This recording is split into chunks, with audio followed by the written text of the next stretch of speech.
اسلام میں عید الفطر کی رات یعنی چاند رات کو لیلۃ الجائزہ کہتے ہیں، یعنی انسان تمام رمضان المبارک میں دن کے روزے اور رات کے قیام اور دیگر عبادات کے ذریعے جتنی محنت کرتا ہے ان تمام عبادات کا خاص انعام اللہ جل وعلا کی جانب سے لیلۃ الجائزہ میں ملتا ہے، اس انعام کی رات میں ملتا ہے۔ یہ جسے تم چاند رات کہتے ہو نا، یہ سارے مہینے کی عبادات کا صلہ ملنے کی رات ہے، انعام ملنے کی رات ہے۔ یعنی یہ چاند رات در حقیقت اللہ جل وعلا کی طرف سے عیدی ملنے کی رات ہے۔ اس رات براہ راست اللہ کی بارگاہ سے عیدی ملتی ہے، اور عیدی کی ایک صورت یہ بھی ہے کہ اللہ جل وعلا اپنی معرفت کے طلبگاروں کے قلوب کو ایسا منور کر دیتا ہے کہ ان دلوں کی پھر کبھی موت واقع نہیں ہوتی، وہ اس دنیا میں بھی زندہ رہتے ہیں اور آخرت میں بھی زندہ رہتے ہیں۔ دیکھیے جب عید آتی ہے نا تو لوگ اپنی اپنی حیثیت کے مطابق عیدی دیتے ہیں۔ کوئی خاندان کا بڑا شخص ہو، کوئی معروف شخص ہو، کوئی امیر یا کوئی سخی انسان ہو تو وہ اپنے مقام و مرتبے کے مطابق عام لوگوں کی بنسبت زیادہ عیدی دیتا ہے۔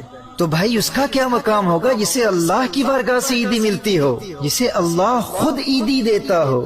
اب چھوٹے بچوں کو شوق ہوتا ہے نا کہ فلاں انکل گھر آئیں گے تو ہمارا اس وقت گھر میں موجود ہونا ضروری ہے کیونکہ ان سے بہت عیدی ملے گی۔ لیکن جب وہ انکل گھر میں آئیں اور اس بچے کو ان کے آنے کے وقت کا علم بھی ہو، لیکن عین اسی وقت وہ بچہ گھر سے باہر بازار میں کہیں گھومنے کے لیے چلا جائے تو اسے گھر لوٹنے پر پھر کتنا افسوس ہوگا کہ وہ باقی بچوں کو عیدی دے کر چلے بھی گئے اور میں گھر میں موجود ہی نہیں تھا۔ تو میرے دوستو پھر اس سے بڑھ کر محروم کون ہے جو یہ جانتا ہے کہ اگر چاند رات اللہ کی عبادت میں گزار دی تو چاند رات اللہ کی رحمتیں اس کی عبادت گاہ میں اسے عیدی دینے کے لیے آئیں گی، لیکن یہ نادان انسان اسی چاند رات کو شاپنگ مالز میں، دوستوں یاروں کی فضول صحبتوں میں، بلکہ حرام کاموں میں برباد کر کے اللہ کی عیدی سے محروم رہ جاتا ہے۔ میرے بھائیوں میری بہنوں، اس لیلۃ الجائزہ کی، اس انعام کی رات کی، اس چاند رات کی قدر کرو۔